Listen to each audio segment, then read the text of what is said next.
First and foremost, thank you so much for joining us. I hope everyone is having a wonderful time and weekend ahead in the Vineyard. It is an absolute honor to be here with you at this iconic festival, and we are so excited to be here. My name is Beth Link. I am the Executive Director of When We All Vote, and I am beyond honored to serve in that role and to be here with you today.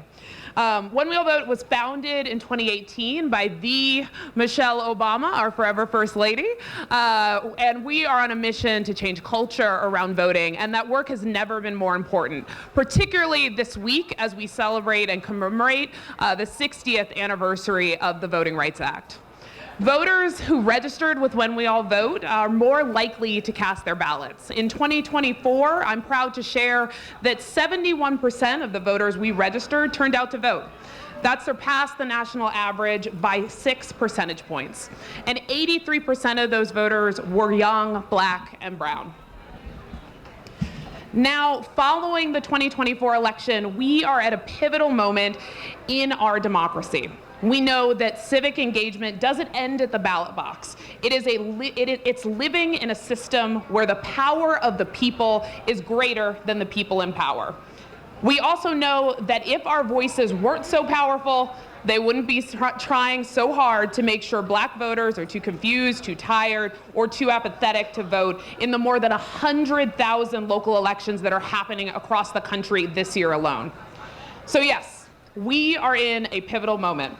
But what gives me hope is that you, the culture leaders, are joining with us to meet this moment. So let me pause and I'll ask those assembled here today to please, and feel free to raise your hands, how many of you have ever seen a movie or a TV show that inspired you to reach out to loved ones? Okay. One that enraged you about the injustices that it spoke about? Yep. How about one that made you take action in your local community? All right. Well, we're all here today because we all believe in the power of film and media to make change, and we believe in the power of stories to move us into action. That's why I'm so excited about the incredible panel and conversation that you will hear today. At When We All Vote, we're really about bringing voting to the culture to authentically connect with Black voters and help them see the power of using their voices, just as Black leaders and artists have been doing for generations.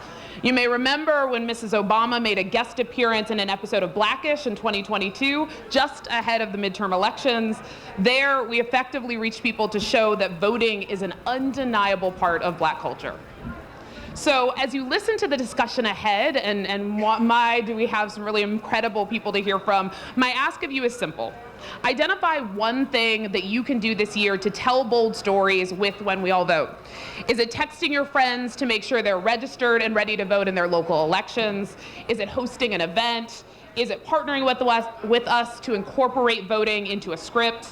Is it donating to our cause? And when you think of that thing, join us and reach out to us. You can connect with us at weall.vote/vineyard. That's weall.vote/vineyard, and we will be happy to follow up with you. Ahead, you're going to hear a dynamic fireside chat conversation with the Mara Brock Akil. Yep, that deserves some applause, and hosted by the incredible and incomparable Gia Peppers. So very, very excited. But before we get there, it is my absolute honor to introduce you to Valerie Jarrett, the chairperson of Civic Nation. Valerie was instrumental in the founding of When We All Vote in 2018. And of course, that was after her leadership as senior advisor to President Barack Obama from 2009 to 2017, making her the longest serving senior advisor in history. And Valerie is an inspiration, a mentor to many, and just an incredible person. And so it's my absolute honor to turn the stage over to her. Valerie. Thank you. Thank you, Beth, so much. I appreciate you and your leadership. She has been transformative for When We All Vote. And thanks to you, we're all gathered here. Hello, everybody. I think you can do better than that. Hello, everybody. How happy are we to see you? Now, I have to start by saying thank you to all of you, because Martha's Vineyard is such a special place to me. And the fact that you are here on this island spending time with us means that you care about the future of our democracy. And I appreciate you, and I don't take that for granted. So for everybody, from our musicians to our incredible cultural changers, to everyone who's here today, I just want to say thank you for spending some time with us. Give yourselves a round of applause. Speaking of culture, we are all about art, we're about culture, we're about community, and we're about civic engagement. And we have seen how culture can change the dynamic. We can see how storytelling hits people to their core in a way that statistics and data really don't. It can move us to do things that we did not know that we had the power to do. And since I always leave Martha's Vineyard replenished, when I was a child, I would stay all summer, and then as I got older, it shrunk and shrunk and shrunk. I think when President Obama was running for office, I came here for 3 days, and it felt so good to have 3 days at Martha's Vineyard. Now I'm staying till Labor Day. But when I leave here, I know it is pretty nice. When I leave here, I always, whether it's 3 days or a month, I feel replenished and ready to get back to work. And that's what we want to talk about, getting back to work. Now, Beth mentioned that there are 100,000 elections around this country coming up. Now, that's a lot of elections. And I have worked in City Hall and local government, and I've worked in the White House. And I have seen the impact that governments at every single level can have on the lives of people who are there hoping the government is going to serve them. And I've seen people take ordinary people and do just extraordinary things. And we want to figure out how to reach people so that they can move that needle and do the most extraordinary things possible. And right now, look, people are worried. The climate is unsettled. But when you look over the long arc of history, when was change ever easy? Change has never been easy because the people who have power are not inclined to give it up. You have to take it from them. And we do not, right? That's right. That's right. We don't tell anybody who to vote for. We don't tell anybody what issues they should care about. What we want to do is inspire people to feel this ownership of our democracy that is not self-executing. It is we the people that determine what kind of a country we're going to have. And we stand on the shoulders of people who made lots of sacrifices in order for us to have the privileges that we have. So we need you. We thank you. I'm turning it over to Mara and Gia. I know they're going to have a fabulous conversation. Thank you again, everybody. Thank you. Take this one. Oh, there we go. Hey, everybody. Hi, how are you? Y'all look good. Hey, friends. I love this. I'm so excited because we get to have an incredible conversation. Hi, sister. With the one and only legendary TV icon, a woman who has literally written us so well that half of you might be here because you saw that episode of Forever. Amen, amen. Please help me welcome the one and only Mara Brock Akil.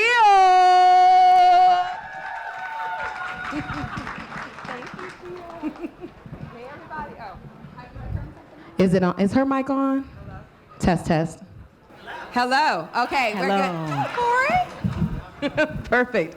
We are so excited to have you here on the Vineyard and with When We All Vote. And we're going to have a conversation today about how film and entertainment really helps us get into our civic engagement through media and the power of storytelling. But first, I want to start with, how are you doing? I am amazing. I just want to thank everybody. There's not a place I haven't been on the island where I haven't received love about my latest work, Forever. And I just want to say thank you to everybody. I feel really tremendous. Can we give it up for Forever, please? And we're gonna get to the voting. Don't worry, we are gonna get there, but we are on the Vineyard.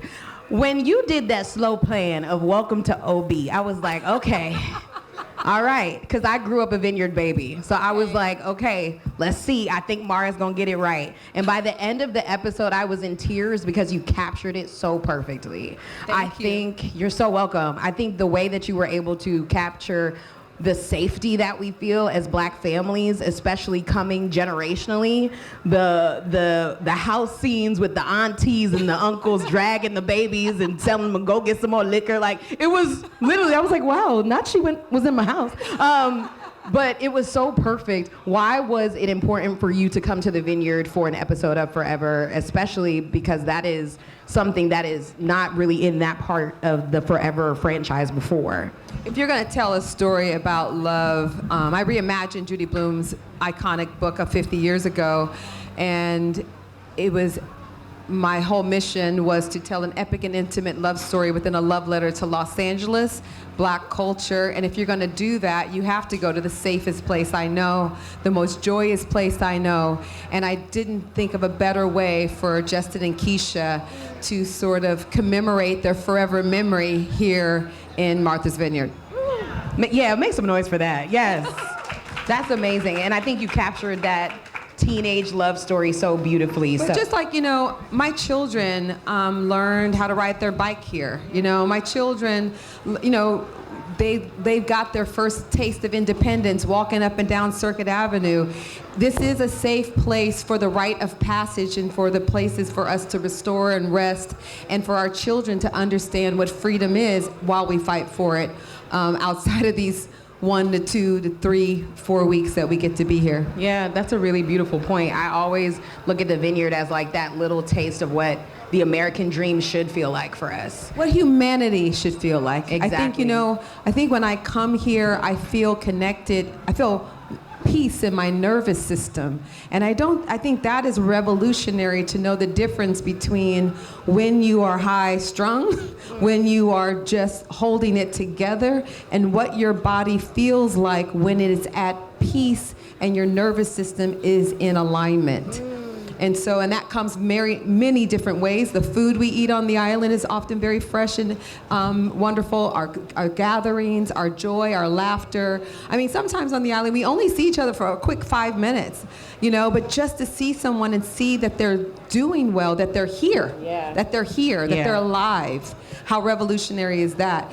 And then to see that they're doing well and get a hug, if you think about it, how often do some of us even go throughout the day without touch? Speak. And people to see and be happy to see you when most of us walk in our place of employment guarded. Yes. You come to the island, you can walk down 1 block and feel loved and restored, and I think that's what it's all about. That's so great. That is so good. Okay, enough about Martha's Vineyard. I could talk to you about the Vineyard forever. But we are here to discuss how film and media can drive civic engagement and change the culture. So what responsibility, especially now that you are entering into more stories and more ways to show us how to engage with life, but civically, what do you think the responsibility of it for actors, filmmakers, and producers as far as inspiring civic action through their work? What is their and your responsibility to tell those type of stories? Technically, we don't have a responsibility. So I think those that do, I think we really should think about how much they step into the light for the cause. And those that do, we often remember their names long after sometimes we remember their performance, because we know what they stood up for and did. Those episodes that hit you, you're laughing 1 minute, and then there's that one that sort of hits you in the gut to remind you of your humanity and your need to fight and step up and have your own voice. I think they resonate because technically, I don't think the art form itself sometimes says you have to do that. So I think that's why we lean into those filmmakers, those actors who go that extra mile, because for me as a filmmaker, as a storyteller, I should say, I love to tell the 360 of the human experience, and I don't know how you can leave that out of the narrative. But we do know, a lot of in our industry do not. And so this idea of whose responsibility is it, I think as an industry, one could say, technically, you don't. And I think that's why I love those who do. That's beautiful. I agree with you there. And I think I love watching you tell stories because you take us into the mindset of the characters. I remember the first time I watched Girlfriends and Tracee Ellis Ross turned to broke the fourth wall and talked about the date she was on and all the things. And I was like, wow, an inner voice. And I learned how to journal because of Moesha. Oh so my God, don't get me getting on journaling. How many people have, dun, dun, dun. Today I woke up and now I'm really feeling like my dad is on my nerves. That was me. That's how I survived my teenage years. Yes. And I thank you and the writers for doing that because you taught us a mental health tool that sustains so many of us to trust and find our inner voice. So can we make some noise for that? Yes. And so when we think about the power of utilizing storytelling and in that way to teach people how to show up for things they care about, when we think about the role of film and media in shifting mindsets and shaping culture and what happens next, how do you approach the things that are bothering you or you're passionate about in telling stories and new stories, especially even with Forever and the last several projects you've done, when something is really passionate for you? It's funny. I can name so much. You mentioned Girlfriends. I remember, HIV and AIDS was really wrecking our communities, and no one was talking about it to me in an in-depth way outside of Essence magazine at the time. I'm just remembering, and so I wanted my pen to get in that conversation, and we did a 4-episode arc about HIV and AIDS, and from varied points of view so that we can get into the conversation. I remember even having women's health, fibroids, the things that were troubling us. Jump to Be Mary Jane. I chose a journalist, so that technically, if you think about that show, I had a news show inside a show to talk about the things that were bothering me that was not getting enough attention in the media, so we built in a conversation into that show. It was interesting. I can go down to many things, so a lot of my political rants and a way for me to get them out and talk about them are embedded in my series, even to the point of Forever most recently. I've gotten so many responses in general, but it was interesting how I've gotten some notes about how much Justin going, in episode 6, he basically wants to be there for his girlfriend. And he has to ask his parents, can he go? And his mother does not want him driving. Dawn doesn't want him driving, his father. And how that whole ritual of, do you know where your registration, your license, what are the rules to driving a car?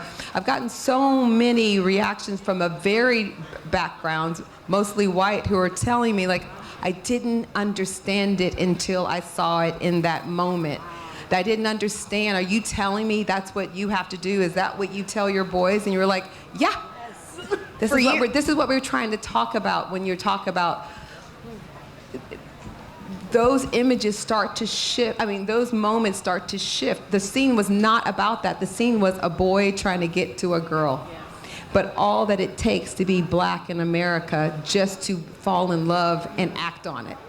Those are, to me, strategic civic engagement around the issues that we're fighting for in policy, in when we're in the voting booths about how much we're spending on law enforcement and things of that nature, and to why they over-index in certain areas and not, and why we're advocating for that, so that it might trigger thought when you think about characters as human.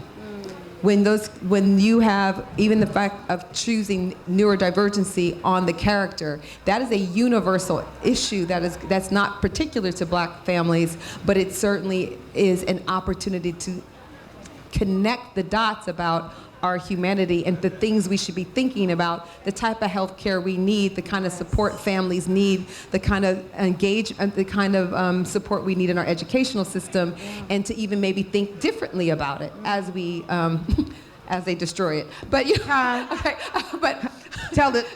Okay. Right. No, and I think there's a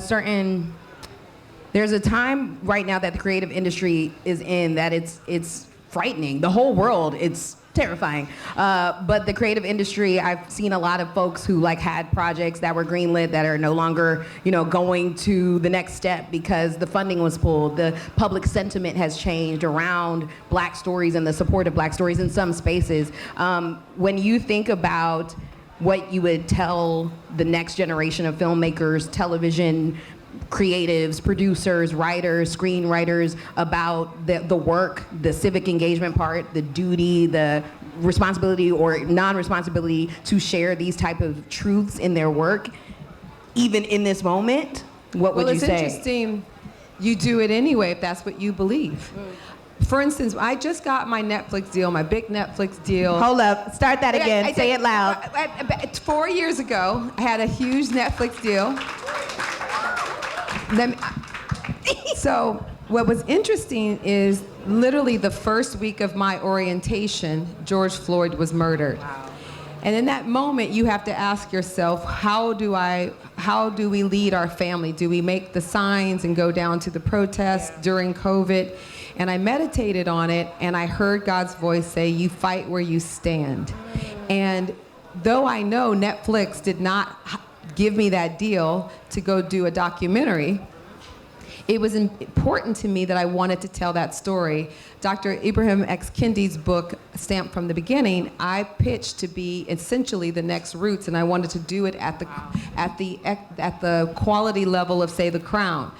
They weren't spending that kind of money on that kind of story, but I wouldn't let go. Meanwhile, Roger Ross Williams was also trying to tell that story. We met up. I had the deal. We were able to push that story forward. I am so proud to be an executive producer of Stamped from the Beginning, because now, which during the making of, it was gung-ho at the beginning, and as critical race theory was being right. Yes. What happened. Challenged in the way that it was and sort of swung the other way. We were in a battle to get that story told, and that to me is the moment that we knew that we can put something out in the world that can kind of help us understand where we are in the fight about race, because it can tell you where we've been about the fight about race. Even though we are in a very tough time, in one positive way, the swing back on us is actually an indicator of how much progress we had swung forward. Wow. And working on that project actually emboldened you, like Valerie was even saying, the fight, we're in the fight. Yeah. It's just, okay, now we just got to rope-a-dope them, but we're in the fight. You know what I'm saying? We're there, and I feel they got to swing. They got to swing, but that means we also can have the same momentum to swing back. And I think that's where we are, and I think the answer is inside each of us to know, where do you stand? Fight where you stand. Where are you making impact, whether it's getting people to the polls, literally, or helping explain what the policies are and how they affect, or like a storyteller myself, where can I remind us that it is a part of our daily life, no different than it is about going to work or falling in love. We've also got to vote, and we also have to understand the issues that affect us and what we're willing to do. That's even why I started my writers' colony. In our own industry, we're losing the ability to build and mentor storytellers in the way that I was. I come from a very beautiful family tree. Gary Marshall's on my tree. Most importantly, Ralph Farquhar is on that tree. Debbie Allen, we're going to see tomorrow, she's on that tree. I come from legacy. In order to build that, we have to sort of also lift as we climb. And I think there's something each of us can do in our lives right now to stay the course and stay the fight and stay connected and not feel distraught in the moment where it might feel like the opposition is winning. That's a good point. I love that. And you were clapping, brother. I want you to get your clap. You get it off, because I saw you stop. Because you said nobody. If somebody's clapping, join them. I saw you, brother. Thank you. I wouldn't leave you out there. Get that energy in the room. Isn't she amazing? Oh, I love her. I love her so much. Please don't make me cry, Akil. Thank you. One of the things I honor about you is that My favorite thing of watching Mara navigate these rooms is that she's so chill. She's clearly a writer. Like, clearly a person who's like, oh, I've clocked 40 stories in here. that woman right there is waiting on that man. That person is okay, and she's right. And like, I would love. You watch me watch honey, it. I be watching. I'm like, that. First of all, that's Mara Akil. So if she's in the room, I'm like, but. Also, I love that you like identify the way that you move in spaces is to watch and then tell the story. Mm-hmm. So if there was a Being Mary Jane episode, because I think, please bring it back. We need her, especially right now, right? We need her. Like, I need her to tell me what sticky notes I need to be putting on my wall right now to get through this moment. But what type of like story or thing would you be saying right now about this moment and the fight through her eyes? The only reason why I said Being Mary Jane is because you said journalist, you said you would have ranted about certain things. So like when you think about a rant about civic engagement and why it's important for us to show up through the eyes of a Being Mary Jane or a journalist or someone like that, how would that look for you for this moment? Wow, that's a great question. That's a really good one. It's interesting because, I will say this, Gia, I don't have that show anymore. I know, I'm sad. And sometimes it's healthier for me to move on. And so if you look, again, when you go to Forever, a lot of my politics are in that moment. Right. But the thing that was resonant big on my heart was, what is the health care of our elderly? Like, we have some real... We are in a generation where we're trying to raise children on our own and take care of our parents and our loved one and our elderly on our own. That is backbreaking. That is going to hurt us. I mean, look what COVID did. Sometimes losing an elder could also economically damage the entire family. It can wipe us out. We are very fragile in our economic status around our health. Yes. And our ability to care for one another. So I would focus it in there, probably more specifically about what are we doing at the policies around health care. And I mean, look about what's about to happen with Medicaid. I mean, guys, right. I would put it there. Yes. I would put it there. That is very real right now. And I feel like one of the things that we've gotten away from, like when I think about going forward, and if you see my depiction of Black family in Forever, one of the two things that I was really trying to highlight is that both of those families are well-resourced very differently. And what if we put them together? It would be a goal, meaning there is economics that we need to get to, but on Keisha's side, where can we come back together and our resources in each other so that we can build together and move forward? I feel like that's how I'm politically handling it, but I would be more specific around our health care and the Medicaid and the issues around how we're going to care for our families, both young and old. Yes. I love that. That's an amazing answer. And now that we do have a season 2, amen, Forever coming. Amen. Yes, make some noise for that. I'm very excited. I'm excited to see just how you continue to tell the whole story, because that's one of my favorite parts about watching you work, watching Ralph, watching Debbie, watching the brains of people who understand our experience and still get the power to tell it. And you've always done such a beautiful job. You've told it from a space of your heart, your mind, your soul. Like I could tell when you finish writing, you're like, child, let me go to sleep, because you put so much into it. And I think that's so amazing. And so I just want to honor you for your work, for your voice, for your vision, for how you carry us and how you show us back to ourselves. I never feel more seen than after watching a Mara Akil project. So thank you so much for how you show up for us. Thank you so much. And we love you. Is there any way we can support you and anything that you need from us, this engaged audience? I think to show up when I have something to exhibit, that always helps. And right now, I think if paying attention to, I am raising money for my foundation, the Writers Colony, excuse me. You can go to the website and offer that. There's a fun one if you want. This is the 25th anniversary of Girlfriends. Yes. And I'm sort of collecting emails just so I want to celebrate this year. And sometimes it just might be something digitally, socially, also trying to figure out other ways things could pop up throughout that 25th year. But you go to marabrockakil.net. I have a fun little quiz up now, just about what kind of storyteller you are. But it's really to get your emails so that we can celebrate.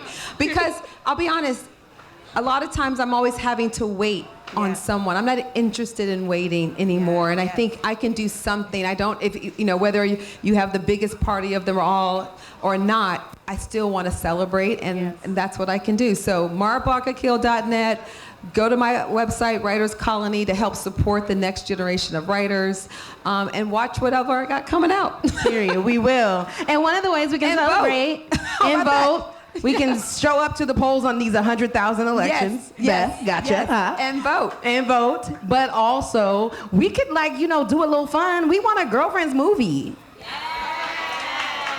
We could do that. You know what I'm saying? Okay. We'll send you an email, but maybe we'll send a little $5 with it. You know, if everybody sends $5, if the whole black community sends $5, we'll be good. You know what? We would.